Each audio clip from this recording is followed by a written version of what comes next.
Aho and a Mr. Wadaji Adom Hre a day asumo. Midday the Premotobre Diamond, Memoaha. Premotobre Kasee na Sefia Sante Mantamo. Enipa bia wo mo kyerese won de pane wo mo suro pa eno nti na COVID-19 vaccine no ba ye nyina no won fa won ho anyimu no wo mo ada won samadi na wo kyerese we no kra no COVID-19 pandemic iba ye no risk association fo bi ncheche ba komienu bi na kyerese ato won tim kakra nsa akakuma bi se empomodin panimfo de Moderna na afi Pfizer empane a wo edi asoso COVID-19 yade na no akwa wie wa Asante Mantemu ha nanso ebre Adom Kasee edi eni edi sa empane wo n'achi no akwa yesetimamufo atwetwe wo n'ase ewo dwumadie mu a ahokeka na nka wo dwumadie ne fa edi nkai no enya sa ahokeka no na temamufo ayi nadie Kumasi South ayaresabia ewa Asante Mantemu ha eka bia wo no ewo mpane yi ebre Adom Kasee ekopie ho wukuada no na ayaresabia no awo mpane no ahansia aduonu ewo mpane apem ani nwotwe a empanifo de bre wo no mu enipa bese aduonu ani akire no wo ko se enkoko wo mpane bie nanso esanse wo anya Johnson & Johnson mpane enti no wo ja mpane wo no eto ho a wo no manwo Victoria Pamford a disease control officer ewo Kumasi South ayaresabia first we bana ha nyina nipa ye ma na etimi fa mbia 5 teams na omo ye adwuma wa basisi ade teams ni 2 pe na ye adwuma so nipa ne mba kesesa de omo kan se ebi mo omo se omo wo bi dada ebi mo so omo suro na ebi mo so omo pede ye one shot no omo pede friend Johnson & Johnson no sa na ebi mo ka de basisi ye wo 2 shot Johnson ne baba ko na mba abiem ti be no so kan na nipa bebre na ma omo twen se omo pe 1 dose be 20 to 25 there omo ba omo reject if you we start to see a fill forms amom omo reject say there be omo pe Johnson & Johnson no ewo msetimamufo bi atwentwa won n'ase won pane ne wo ho nanso nipa bi a osuro pane a enko mpese wo pane bi no enne wonya akukuduro akwa COVID-19 pane bi a maame akuacha wadi mfie aduokron eka ho bie woni Adom Kasee nkomotwetwe mu ena ode tudwa se ewo mse osuro mpane wo de nanso COVID-19 yade ho ntansan se besan wo komu a eso yie eno na hye wo nkurane a ne wodi suro a osuro nyina ato nchen a owo COVID-19 yade pane bie obia ba bewo onko a wontimi nkasa wongo ho ade bia ba wontimi nte wo ho emfirim eni ntina mma bewo no pane no omomla no mmewo fi se beto mrebi no che so be bakra ne na me fanse twem abrewa manyini eba na nkede me ko enye woni se me ko 90 me de me ko ye na mom ebe me ko woni nkola anete ebi a obi nim na akola ebi akufira bonten aba na akofa asoma ba me de nka me nko ba bia na mom se nkola aninti na esem som ye den me obi Mr. Pania kaka anka me pe de ye wona ba akope no but me buy no bienu de na wo ho and me chenchen so a embwa nti me emame wo ye empanimfo woda empomodia no ahwe animu se enka enu memenda de no de mpane wo no akwa wieye e wa Asante Mantemu ohimenta wiama ne boni firi Kumasi Openia wo hwenkita hodie ho nsem so ewo abankese metre Jubilee House eye yodinahe na waye sentrofo nhyiamu akyerɛkyerɛ nsem akyerɛ won se anano awiem nsakyra ye nhyiamu ekɔso wa amanone a Ghana fo pii no ade wano atum bi se nipa dodo ekɔye no ɛbɔ ɔman ne ka no wo kyerɛ sɛ saafo ne nyina no nye won nyina ɛna aban ne fa won ho ka Communications Director Ewo Omanpanyin Ase Eugene Ahen ene ensemtrofo udi ehia no ena wo kire mu se sa enipa dodo a wonom ekɔ COP26 Glasgow Climate Change Conference ni bi no enye wonom nyina ena wonom akwantuo no aban efa ho ka wo kire mu se enipa ku a wonom ekɔ sa adwumadie yi bi no wo kyekyɛ wo mu miensa ya wo kansi sudua se enye wonom nyina na aban fa wo ho ka etu a enemum enipa aduonu nan a wonom efiri aban aso ye kɔye ya Omanpanyin ankasa ka ho bi no ena aban efa wonom ho ka or fund 337 Ghanaians to attend COP26. Indeed, there are 3 categories of persons who were permitted to attend COP26. And these are 1, United Nations and related organizations and agencies. 2, media and non-profit organizations with observer status. and 3 representatives of parties to the convention and observer states. I mean, from what we've seen so far, it has been shown that not all 337 persons who registered as participants indeed attended the summit. I mean, there were media personalities as well as reps from TSOs who were captured on the list of 337 persons and who have also confirmed that their trip to Glasgow was not funded by government. So for the avoidance of doubt, let me place on record that the official presidential delegation, emphasis on presidential delegation, comprised of 24 persons, including the President, the Minister for Foreign Affairs, the Minister for Energy, the Minister for Lands and Natural Resources, and the Minister for Environment, Science, Technology, and Innovation, as well as officials of the Presidency and Foreign Ministry.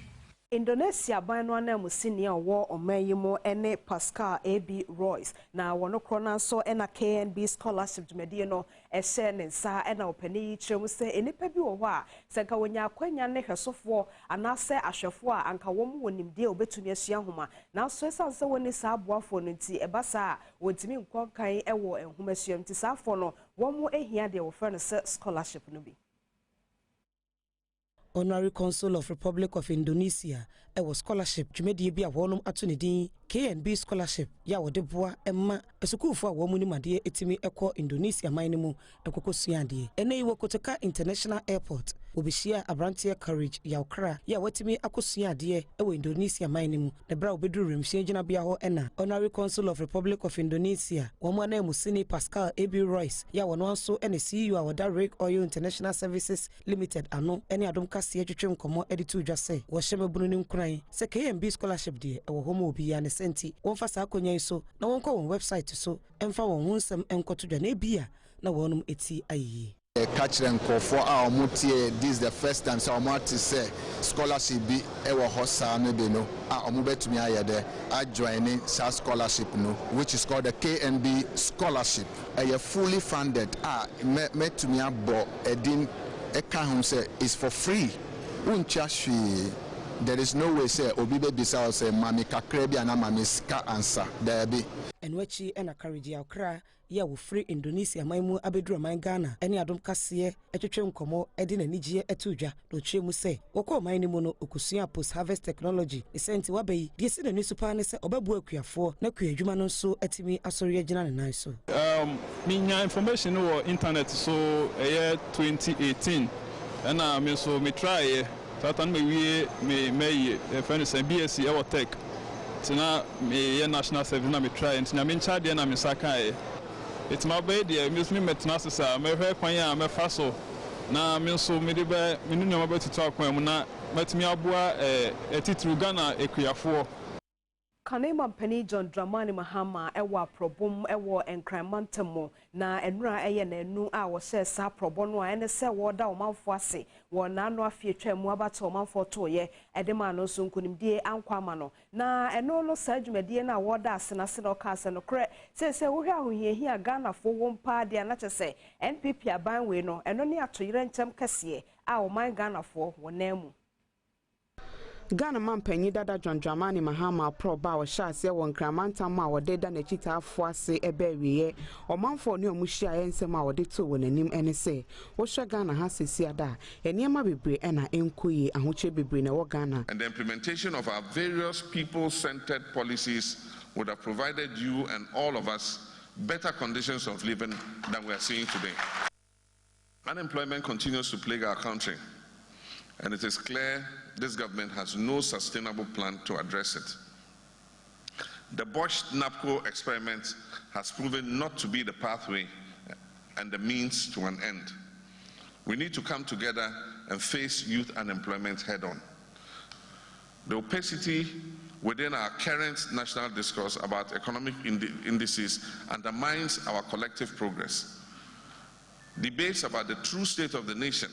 its debt levels, exchange rate trajectory, or even growth numbers underpin the need for strong institutions that cannot be subverted by individual preferences. Wachemu say NDC amanyuku no hwehwe bia wode gu akwanu se ode beboa Ghana fo ama wanya adwuma ye no ese se MPP amanyuku asisi o wa ban mu etimi efa na wode boa Ghana fo. The NDC's 1 million ejuma pa jobs creation plan The free technical vocational education and training and national apprenticeship programs as contained in our manifesto are still relevant and available for this government to draw on for implementation. Diversification instead of the seeming over-concentration on creating only payment platforms that are high-yielding today. I believe, for example, that telemarketing and online internet shopping will continue to offer opportunities for our youth in the distribution value chain. Eye kasa bi a omafo tai kasa nimdi anase nhomasuade no ene safo a ebie yedie epono nanso kamia yose sukuufo mofra womo ewo dodo tamaledi a basic school no ewo kajabi akan mansim wo timantamu de saa success kon na hwe a womo nuru ho da efise suku adan no nye enkonya so kra obetena so no asuade no ehon sem sei netie.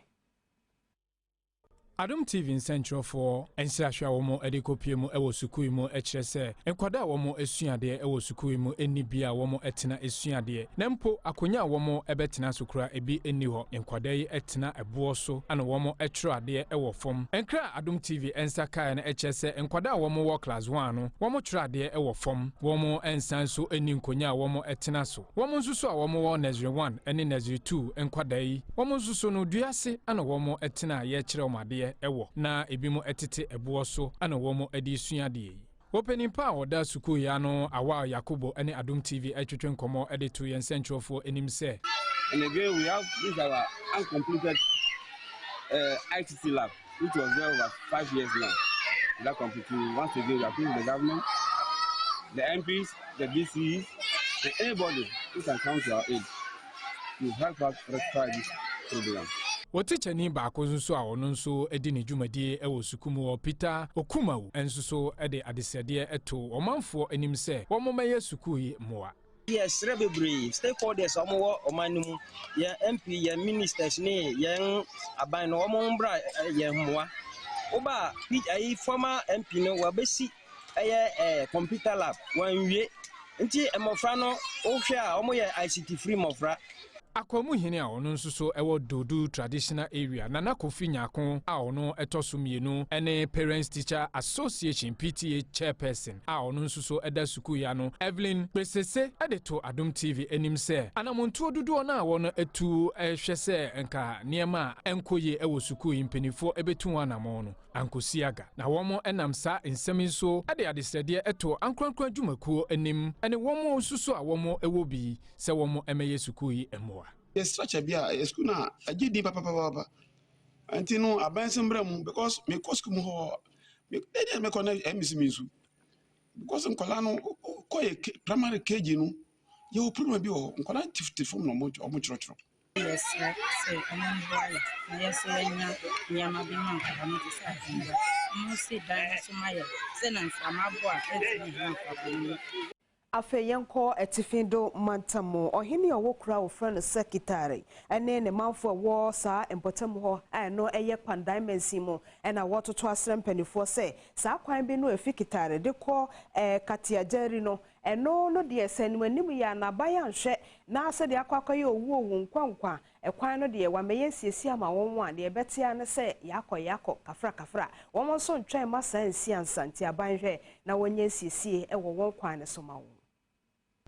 Ebra oyempo waketare na denkeri ene Adom Kasee amani boni odi shebo wosu job etwetwe nkomo ene odi tu dwase se ka ofri kati ajeri ekọ ketare ha nka yesime aduanan numpe ena wode bekọ na nso esanse kwan ne nyinti adorafo ene wo mu etwimoto edodon hyirimyenu ena ekọ ene kran so dankyen a akromfromfo ede won mu ayikwan a ewo no koto ede hye enipa so esenti ebe yan kampanifo enye bibi emfama wo mu odi adesede eto aban ene osofo wono na hye akwan ne akwantemponso na afi brahye bedwane wo pandan mensene mu ane nsala wakpa enim se ene enimu ya no ontwa wani momabo omanfo a wo ketare esanse enye wa kwan ko na enye enhoma a wode ebekasa wotetefo nsonso eno nso akoye bibie wo ho ade hayampa okrumu hano se commander bay ilotu nanim anse ekrumu ha ofugati yeli eba ketare ha ekwani ye kura eje ye kuafo ye wodwa wo afarefo afso moto na mkura edin bebe edin ebi onansa onubaka na atakwam ayade a ehia papa na hye bi ebe ekrumu a network so wo ba so fra network ba ko na won kura pose ya akofuma enye adwuma se sre fa ye episu obo mo mboa na be ye kwan no chi ena temamufo ene Adom Kasee atwetwe nkomo na wode hawa wo no mu ehia e wo kwan sonso etudwa Kasee kwan na yi yusuka every month we also because for shock absorbers in the breakdown because you talk right into me yes and so na ya wuce ba into best say omo me no mo insist kwan no from kwan de nyokura kwan de ufa sompo a oni obi na be saka chiro dia nso ya to abanti aban ho ntwa nani no mehwe yen on kasa nche na MPs no so no omomo aye afeme toa ensem ne so wo asante mantamu bio na kromafo a wo akomadan a no ewo offense no of mensimu asante mantamu ene to nkrade ama wa de hye wa ama no ne se empuntunyuma bia ne ho ekoso ewo saa kroyim enti wo mu anyame aye wa adom watumi akopia ama no ne no wo fa kakra meboa se ne be ya empuntunyuma aba mpotem ho no na omonfo nso wo fie no nso empuntuo ekọ wo na setram sankrai wo de bi nso ma assembly members ene wo mra hyebedwani a owo mpotem ho akomadan eyekuro bia entosipa ena wo mu edua ewo manga na mu na no ena temamufo afato ho so a wo ye ema wonsa etimi kɔ no emobunu bi wo kuro no so ekyemu a sese won pese entosi nkwa na obedua biem opese wo kosuku su yade na afin so apomode ho nsem so wosan so edane mu ne senti waka won ho abom se wo pese wosi community library facility no top power plant na afei oto ayaresabia empa ekosi ayaresabia wo sebe ya obi kɔ no mu a obetimi age ayarehwe ne senti wototo asre akomadan fo a wo mu etu kwan akotena bochiri se wontie won sufrɛ no meboa wo mu akwasi agye freta ena ye otitirani a woda concerned youth ano no no won twerɛtwerɛfo Oben Eric edin sama hudu bi etudwa ese de ya se ni community library wa nti the community library ese no se be community library emwa krono and I head center also ye koy am so mo yedum lighter omunya lamp kwa mu da ye adwuma nti youth de see e also say e person ke ye to plant en fama hospital ni hospital base na fama mo mana form to kwa youth no ha mo amano ne Ghana he say sabria ese ye kwa hu ye hiamu esiro obi ase omeboy ne intimi boy community no library PCC a head center or pese boy mo no esiro obi ase omeboy ne intimi ye say juma no famo community no enwachi wosanso epa homecoming dwumedi a wobɛhyase opanima abosome de toso aduonu nan ade akosi na aduonu nwɔtwe so wa fimpinu ne aduonu baako mu ɛwɔ akomadan dwumedi no wɔbɛyɛ inter schools competition clean up exercise health screening na afei nso akɔyɛ adoyɛ street carnival no akomadan new road street no so na program etwa to class here number 28 for no yɛbɛyɛ donation aboa yekroi nti yɛsrɛ akomanafo a mo nsɛm obi a matutu kwan wɔ akyikyi sɛ yɛsrɛ mo yɛsa homecoming ebe yɛsrɛ mo a obi amfa the support ɛne na ho ɔde mɛboa yɛsa program yi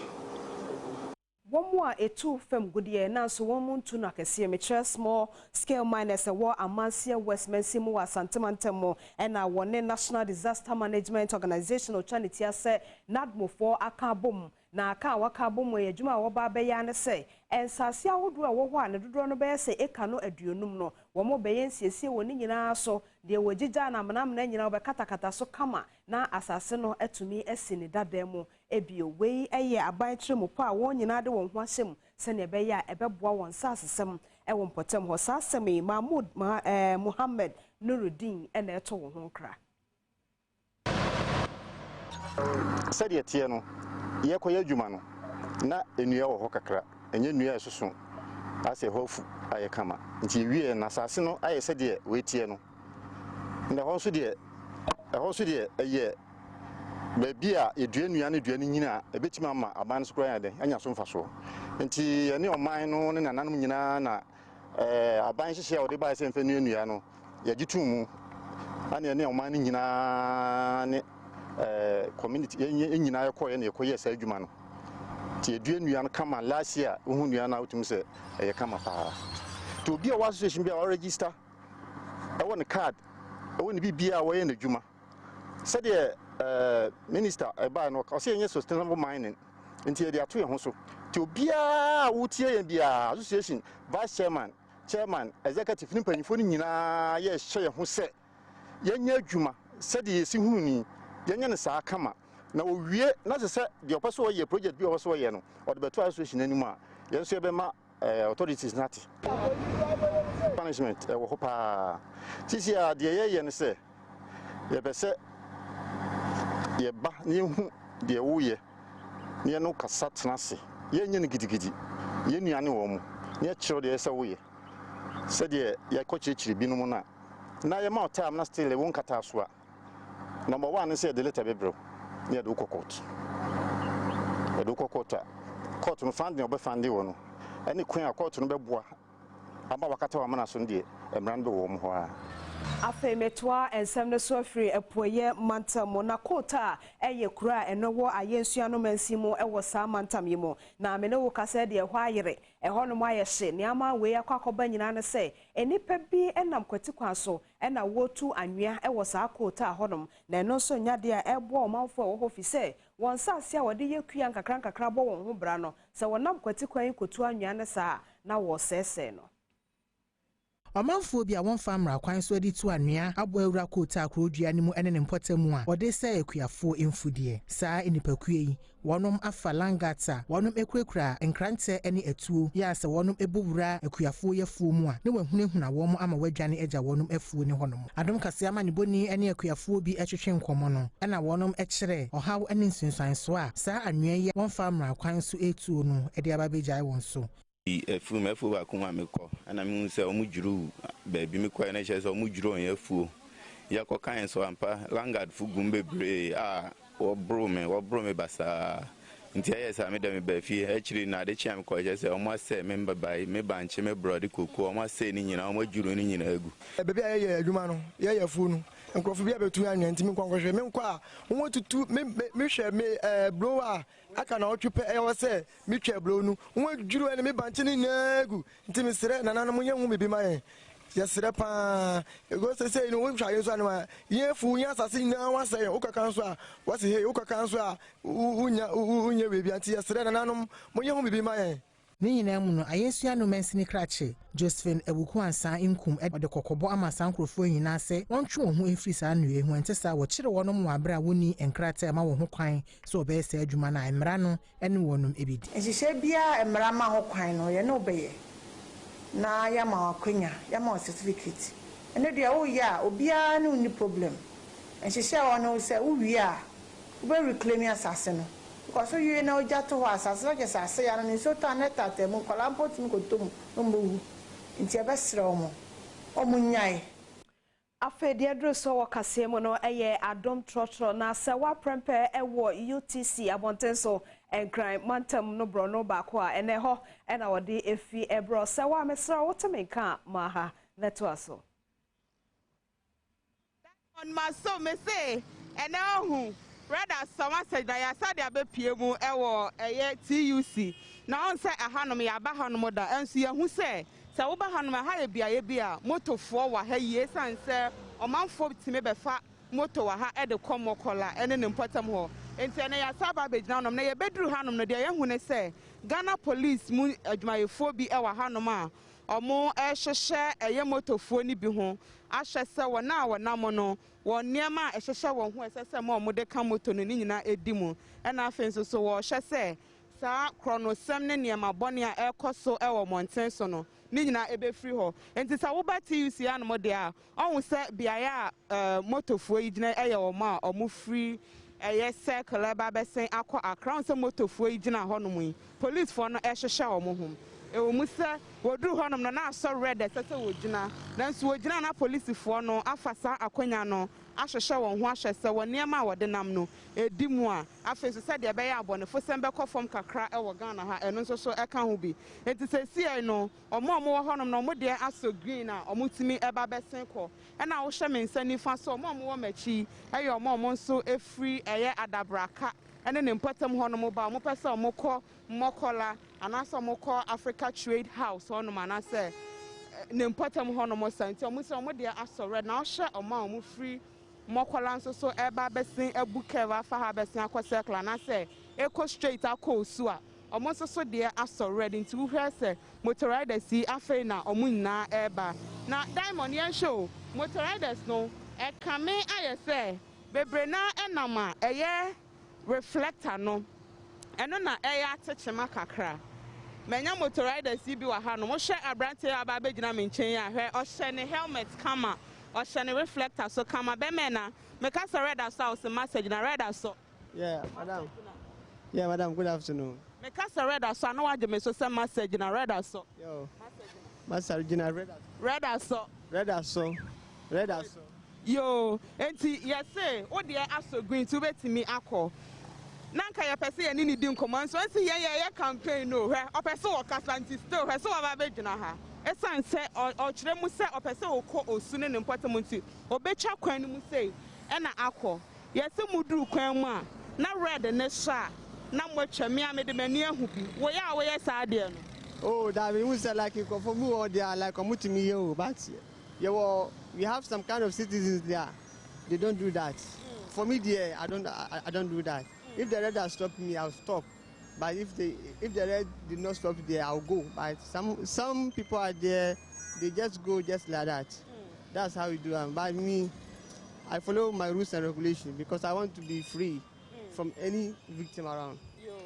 Eti what can we do? We see we do maraso. Eti that's a pa. Ne dey aso green tea. Jai no na wakwa diamond. Say over to you see hanu mo dey. They were a hanu ma ye busy na police for no so she say. Omo so be ye omo afamu de na de sese omo ye de boga na fo nyina ho ban no omo aye ne say nti wo hwe na a police fo ne wa ha na automoto so abon say motorada na no apekwan ye obefa so ne wadi mra ne so migidi ye so say Adom TV wa ha no nso omo hu say Adom TV gina ha pe na omo hu say no red as message na enti oduru na say red na so say ya na wagina fefefe te say omo a omo free mokola eba besen akoya omo de aso red a omo gina ho no mo kama hwe se omo de be so green na omo akwenti diamond say obeti isi ya no mo de ahu omo guso ye de omo ye yes ye guso de aprobo no any campaign e bro man for say udu kwantem post na say red asa no wagina na ye fefefe no wabọ ho ban no wabọ abusuafo ban obi abefa na tan moto na chi ne nso no wabọ no ho ban ti say hu me studio ha ahu ye nyina ye nka mom ne anye so say de eye awe se wa prempe yeda se ene de ekoso awama yensa ka be me so me twa me ho aban no achi de ekoso fa LGBTQI+ no ho no e wo mrase bedwam no ye be mo ati Adom TV so ne Premotobre Kasee so na wo hwe no wa fiafim edwa so ka mo ene ba bibia wo esanso live or Facebook ene Instagram me sre wo se wo hwe no ho like it. Comment na fe so share yan komra sebedafie na LGBTQI+ si ebedia tum anasa yan yentumu asesia de ye krata adam panifu anim no won so hwe netibi said ye wo bobo ho the street go and sweep the gutters and the rest of them for 1 week or 1 month and what not. It takes the same effect on the part of my good friends. You talk about human rights. I'm an adult, so I have a right to do this and that, or I'm a Ghanaian. Abortion is criminalized in the country unless it is medically advised or directed. That is one of them. I mean, what do you say about that? Is there no human rights? We don't allow people to just say, oh, I'm a young girl, I'm of age, I have picked seat, I want to go remove the pregnant because I can't do it now. I don't want to have a child now. It's a human right. It's my pregnancy. I want to remove the baby. Does the law allow that without medical advice? No. Is it not against their human right, or it is for? I want to kill myself, suicide. I want to take my own life. I'm fed up. They say, no, you cannot do it. Why? Is it not his human right to take his own life? Is it your life? Let's be realistic. That the law is a double-edged sword. It cuts here and cuts there. So if we are talking about human rights, we shouldn't exaggerate it. It cannot be exaggerated. Otherwise, everything we do on earth is human right. And therefore, we should allow people to live under the era of Chaka the Zulu of South Africa, living by might and not by right. Honorable Clintons, Thank you very much. I just want to remind you that quite recently we amended the traffic offenses or whatever, and then said that motor offenses, and said that drivers that get themselves in accidents and it results in the death of futures, that driver will be punished. A clear indication that futures also have rights. The unborn child, they have the right to life. Now, I think we would pause here and then listen to the responses from the two speakers. Okay. Right. Thank you very much, Chairman, and good afternoon to you and your honorable members and to everybody else. I think I want to start with a question by Honorable Dominic Ayeni on the opinion polls and the intolerance. I think that what the opinion polls by the CDD shows, more than anything, is about how intolerant we are as a society. Similar to the Pew Research Center research that was cited. Madam, sorry to interrupt. Could you please introduce yourself? Oh, sorry. Techua Menu, I had introduced myself. Right. I'm a member of the Concerned Ghanaians. Okay, thank you. So, you have disallowed any questions on the Article 108. So I'm going to the question that Honorable Dominic Ayeni had asked about what we made of the opinion poll conducted by the CDD that showed that 93% of Ghanaians would not want to have a gay person as their neighbor. And I'm saying that it is all false with the Pew Research Center results that the representative of the Ghana Pentecostal and Charismatic Council also cited, which put Ghana among some very unenviable countries in the world, such as Jordan, when it came to the abuse of LGBT persons. Now, such views found expression when Ghana underwent its Universal Periodic Review before the UN Human Rights Council in 2017 in Geneva. And this was following the report of the UN Special Rapporteur on Human Rights and a visit to Ghana. And at the end of it, there were 3 issues that were put to Ghana: either to legalize same-sex marriages, decriminalize same-sex relationships, or protect the rights of LGBT people. Ghana elected, as it was its right, not to legalize same-sex relationships, not to decriminalize same-sex relationships, but undertook to protect LGBT persons. What we are part of our argument is that indeed this bill would go against the undertaking, the voluntary undertaking given by Ghana to protect LGBT persons by enacting a bill such as this one. And I think that events of the last few weeks have demonstrated to all of us what is in store for persons who are LGBT. Now, a lot has been said about alphabets and the never-seeming identities. And this is because in the bill, there is a real confusion between sexual orientation, gender identity, gender expression, and sexual characteristics. When you're talking about intersex people, you're talking about sexual characteristics. When you're talking about gays and lesbians, you're talking about sexual orientation. When you're talking about transgender people, you're talking about gender identity and expression. And somebody asked in relation to the issue of population, that I think it's Honorable Agalga, that, transgender people can have children. Lesbians can have children. So I think part of the problem with this bill is that it has so little. Please, let me finish. I didn't interrupt you when you were speaking. Go ahead. Yes. Go ahead. So when this bill has so little empirical basis, there are a body of scholars who work on some of these issues in Ghana, both Ghanaian and non-Ghanaian scholars.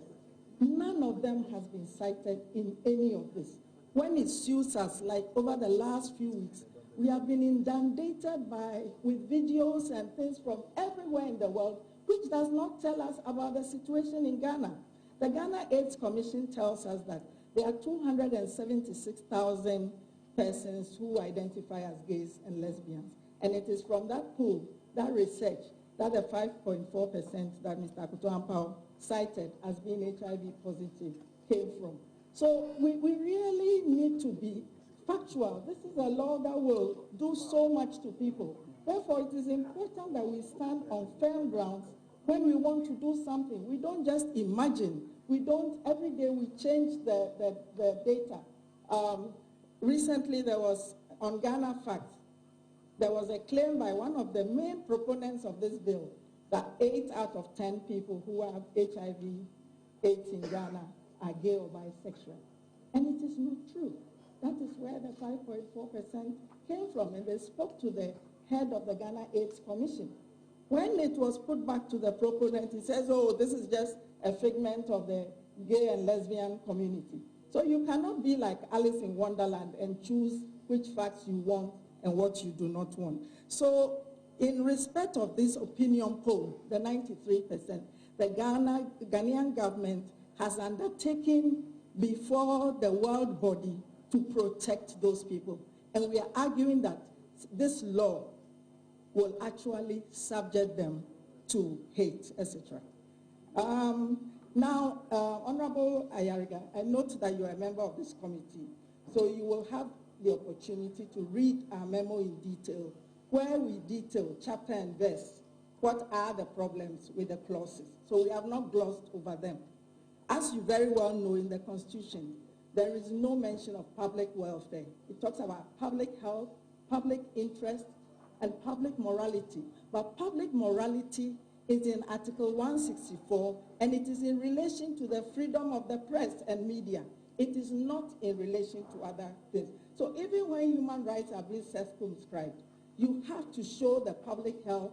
and the public interest. And what we have tried to argue is that there has been no such demonstration. What is being proffered is completely out of proportion to whatever harm that is being said. I think I'm going to stop here, but also I find it amazing that we go to the most illiberal countries, Russia, Hungary, when it comes to these things. I think that part of what Ghana has distinguished itself, and that is the beauty of our 1992 Constitution, which is very well balanced, respecting the rights to religion, to culture,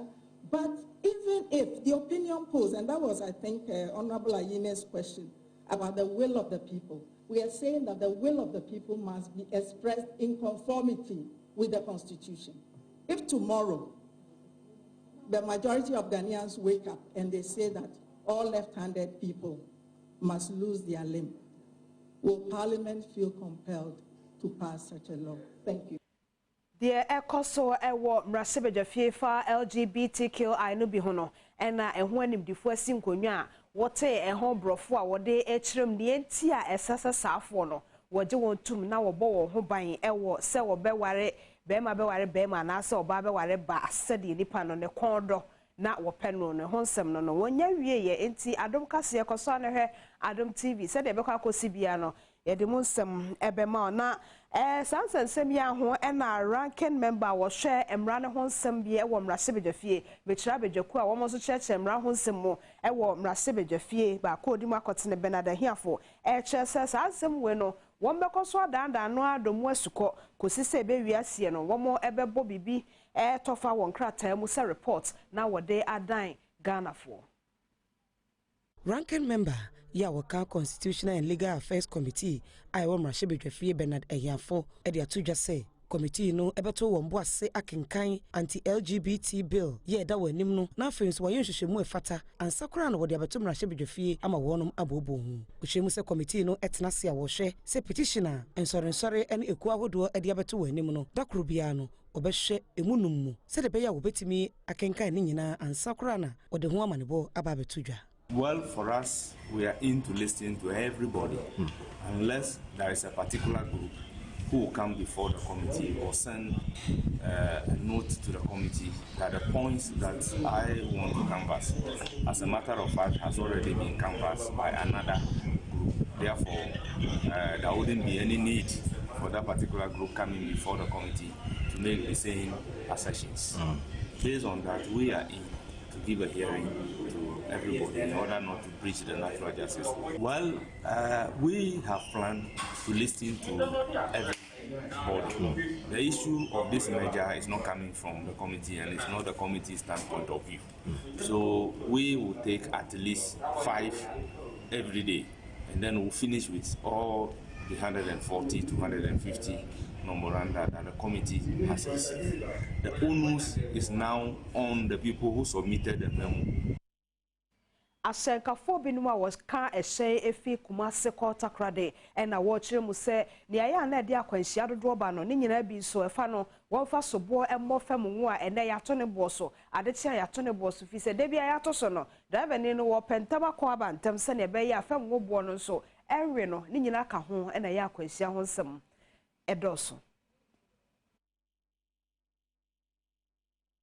Adrobaphobia or fata crade any Kumase quantum person some or day to Adom Kasee any NSA. Osha Sisia that said they are Bribiara found go boy a costro e Ghana Hanoma. And on the can will be Akofan Quenchia or door about Ghana. A son say walker Ashenia as a say found go waton with me dear America at the inipano e copia woko. A son which he ebe for a son so why sa a bebo nonciano. Nessica as a winyan winyae and ye non con. Acquire hold our nam see so bebrina and access. Ne senti ya to fangu bo mu nanso se wonya sika na ese se wosan edekoto wonka ho ne ma se de be ya wo chena biem obetimi akwakoye adwuma we yinti so manfo ete nkwanhia hodo ekoso e wo kwan hodo so a aya wonka hu se amane a adrobafo namu e wo Ghana ha e na de sa ne ma no ba watofo ene mu di ayese no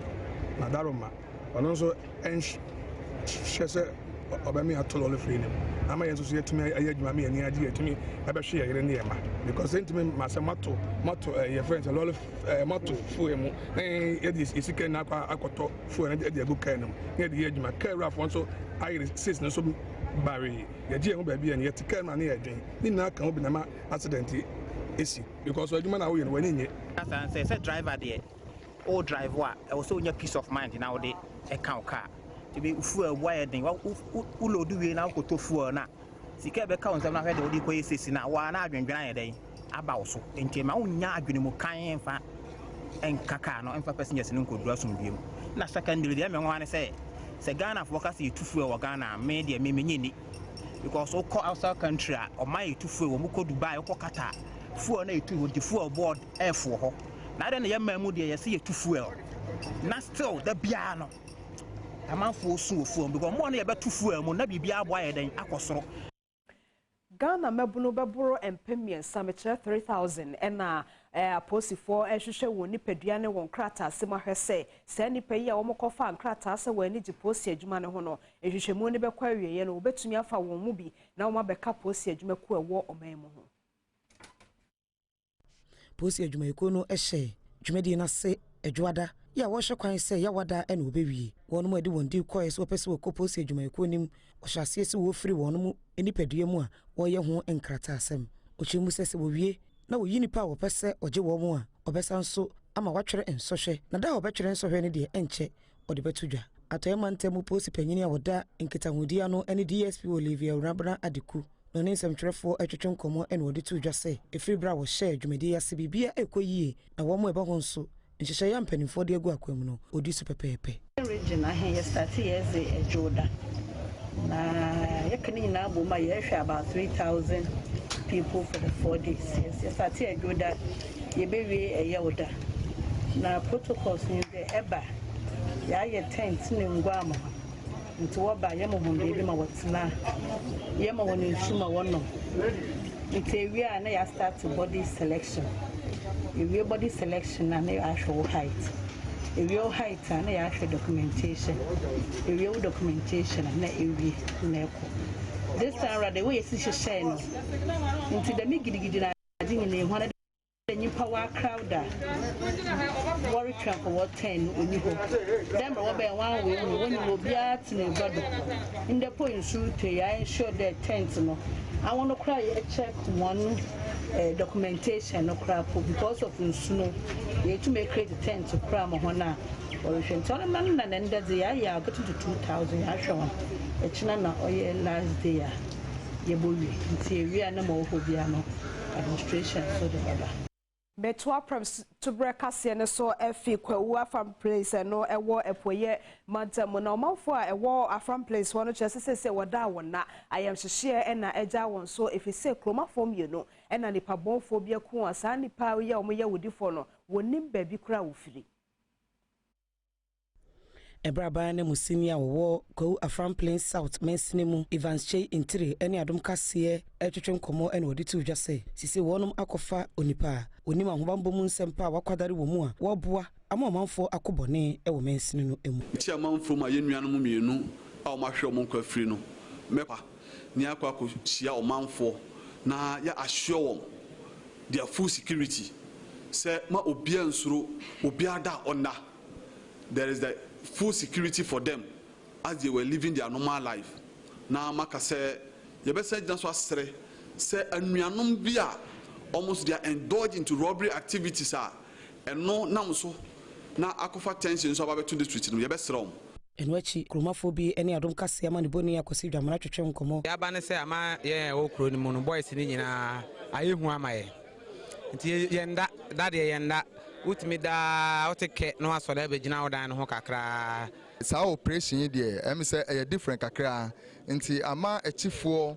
eni me kan sa Afram Plains nyina ehu abo bia boy ba ko no de kosi ne yira wo ba no aye bo no 20 no ama chese dro nwumira na yese boys no esuro ne krakra ena abrantia ochese no ne dexin ya wejei ena enamo a wode na ni kurutwa wesia ehu se enipa miense bia wonom ehya atade tuntum esi wo ka bia wo ma ne tumi krata eba fom ebebo ne ntrene eye ochena ya wo ne na wotwe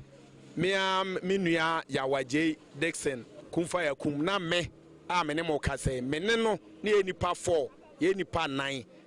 ene ejina panto ya adimu ho mari ya adimu ani edi nkomo efa ya manyo se na ball 11:24 anopa na first pantu abako the second ne be ban ye wa ne mpanifo bi mrante miensa e ban na ombe chia en to om chia pe na om de om sa to ne kom se omra na omisa na asem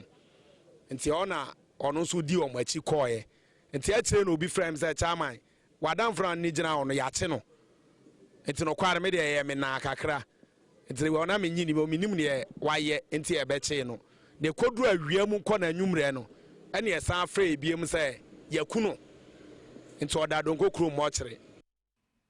Ora yigina he na wo hwenkita hodie ho nsem so ewo abankese mu eye Jubilee House na wo bo amane yese nyame ya adom a eda memne da ye bosumi ewo mu ne de to so dum yensa no mampani adodan kwa akufu adro ebeje na home kakra me kire oko leave na saa ne leave ya wo kwa obesa se na adwuma se bosumi kro ya ewo mu ne da eto so aduo no 20th November.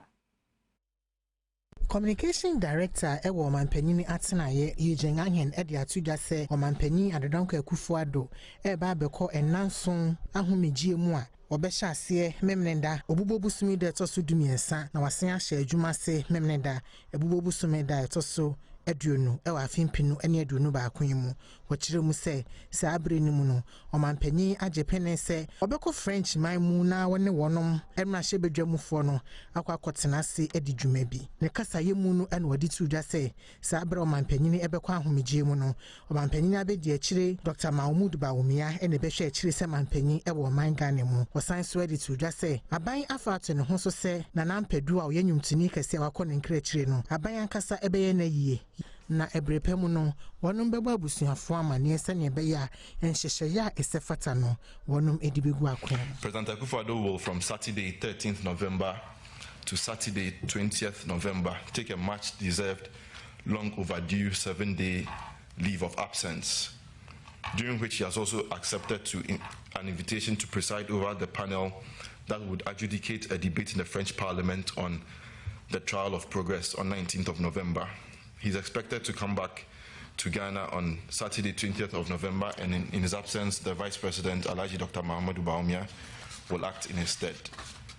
And finally, the President has also taken the decision to honor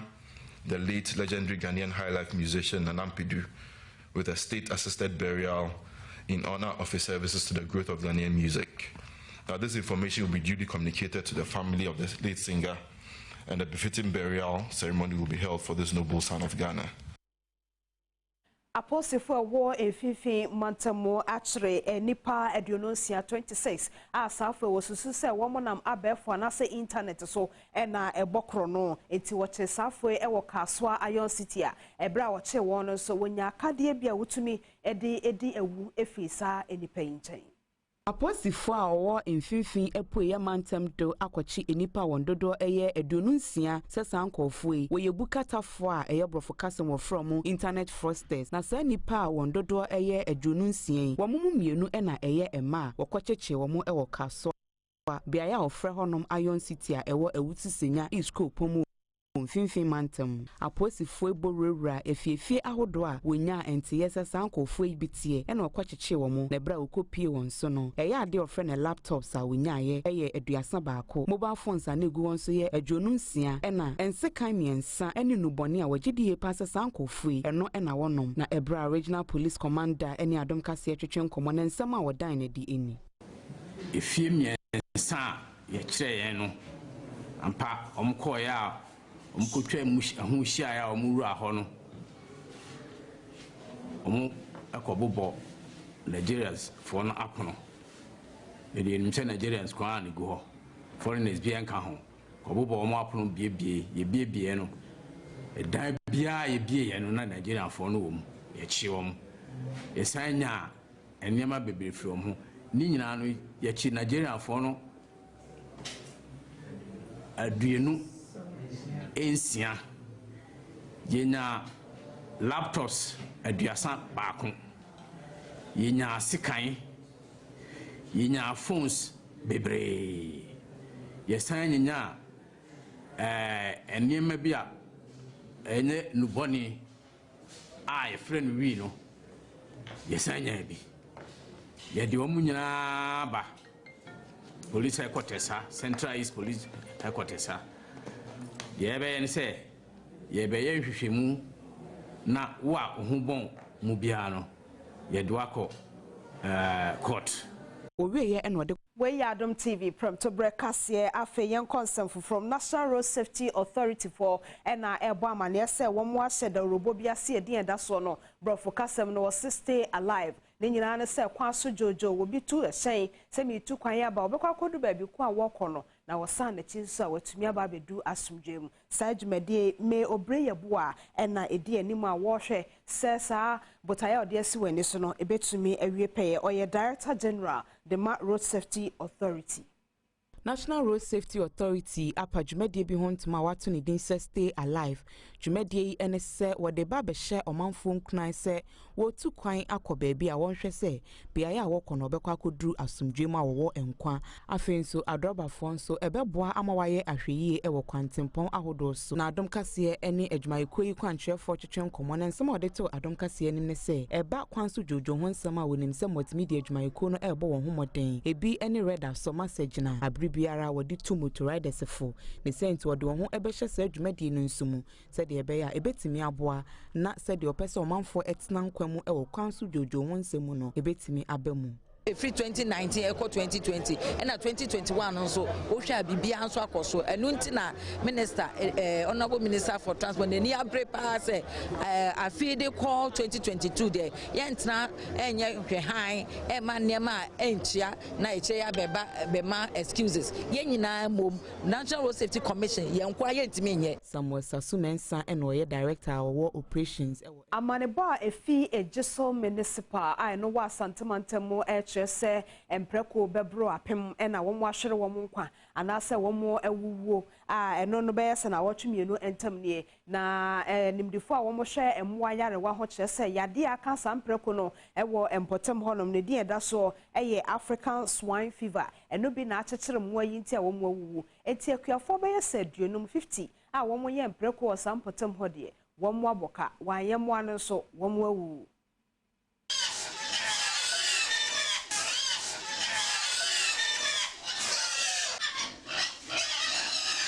Wei eye wosumi mienu atwam nie na oba bia ha wani kura begye keke.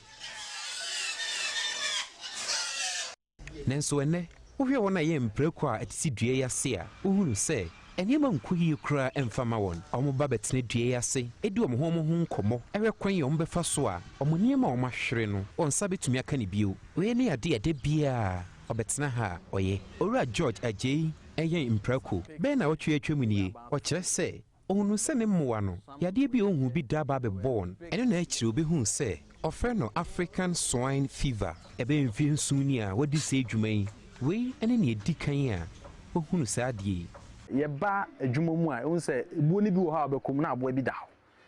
ohome denden na mi hu bi da sa odo ha nsa ka abo na eja nkasa te se na we de ni mu ohye afi ubeba no na abo no de hu se no ho ohye wawu na foforo so da ho nti ye hwe na ese ene enyan Owura Ajay eka wona eye mprako ewo gyeso a yade abebo ommoa ama mprempren omuhuni omunye omho semene okasai waboka sika ne bosom Ghana sika mpim aduasanum ewo se hawi Nefua dubako ewo bosome dubakum efiempemieno ne aduonu bako Premotobre Kasee na ya wadamede somo no mejina we so ede ni nyina abawie ye me so sei fa for fire dwumadie no ena ediso a baby boy songo wode ebro Kasee ho adwumayefo medobi bia se ahwefo nyina nso medamase emama ha medinde ma mechira Diamond